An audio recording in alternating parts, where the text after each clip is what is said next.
Sa isang maliit na bayan, may isang munting aso na ang pangalan ay Jack. Si Jack ay isang masayahin at masiglang aso na mahilig maglaro sa paligid.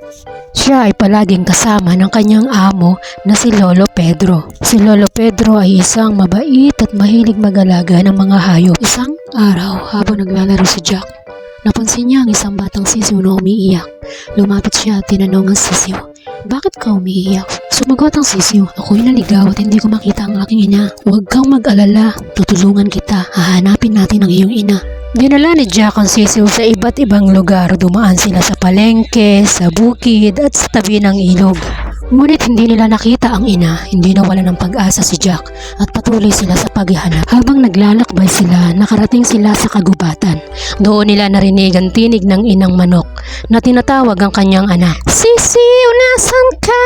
Sabi ng inang manok na labis nang nag-aalala. Narinig ni Jack ang sigaw ng inahing manok, kaya sila'y tumakbo patungo sa kinaroroonan nito. Tumakbo ang sisiw patungo sa kanyang ina at sila'y nagyakap na mahigpit.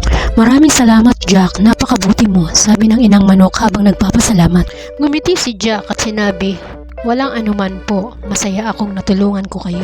Mula noon ay kilala na si Jack bilang isang asong matapang at mabait sa kanilang lugar. Lagi siyang handang tumulong sa mga nangangailangan. Si Jack ay naging halimbawa ng kabutihan at katapangan para sa lahat ng hayop at tao sa kanilang bayan.